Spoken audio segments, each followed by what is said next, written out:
தென் மாவட்டங்களில் முக்கியமான ஒரு கோயில் நமது புளியம்பட்டி அந்தோணியார் கோயில்.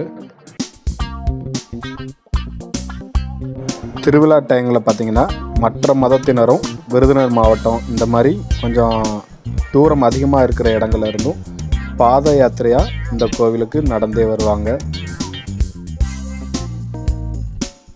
இந்த கோவிலோட பெரிய சிறப்பே பார்த்திங்கன்னா மனநலம் பாதிக்கப்பட்டவங்க, அப்புறம் ஏதாவது இந்த பேய் பிசாசு பார்த்து பயந்த சுபாவம் அப்படின்னு சொல்லுவாங்கள்ல, அந்த இது பில்லி சூனியம் முன் ஜென்ம பாவம் இது எல்லாத்தையுமே சரி செய்யக்கூடிய கோவில் வந்து புனிதம்பட்டி புனித அந்தோணியார் கோயில்.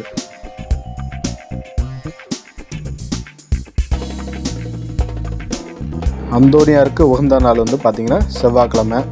அதை வச்சு தான் 11 வாரம், 7 வாரம், 5 வாரம், அப்புறம் 13 வாரம் இந்த மாதிரி வந்து தொடர்ந்து இந்த கோவிலுக்கு வந்து அவங்களோட நேர்த்தி கடனை செலுத்துவாங்க.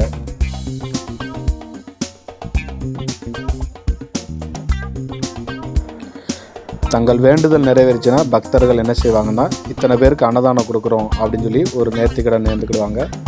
அதுக்கு அவங்க ஊர் மக்களோட வந்து இங்கே வந்து அந்த அன்னதானம் போடுறவங்களுக்கும் போட்டு அவங்க ஊர் மக்களோட சேர்ந்து அவங்களும் சாப்பாடு இருந்துட்டு போவாங்க.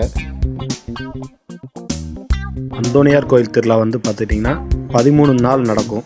அதனால் பெரும்பாலும் அந்தோணியாருக்கு வந்து எல்லாருமே இந்த 13 நாட்கள் அப்படின்றத கணக்கு பண்ணிக்குவாங்க. ஒரு அன்னதானம் கொடுக்குறதா இருந்தாலும் ஸ்டார்டிங் ரொம்ப முடியாதவங்க கூட ஒரு 13 பேருக்கு என்னால் அன்னதானம் கொடுக்க முடியும் அப்படின்னு வேண்டிக்கிடுவாங்க. 13 வாரம் தொடர்ந்து கோயிலுக்கு வரேன் அப்படின்னு சொல்லி வேண்டிக்கிடுவாங்க.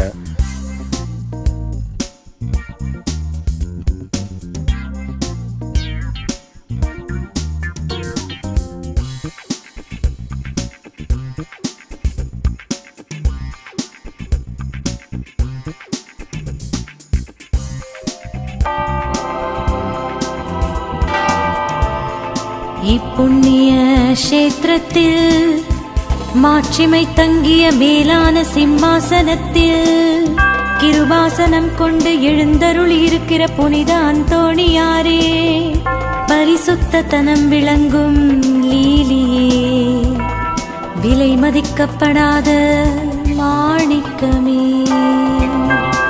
பரலோக பூலோக காவலரே, கஸ்தி துன்பப்படுகிறவர்களுக்கு பரம சஞ்சீவியானவரே, பாவிகளின் தஞ்சமே, உமது இன்பமான சந்நிதானம் தேடி வந்தோம். உமது திருமுக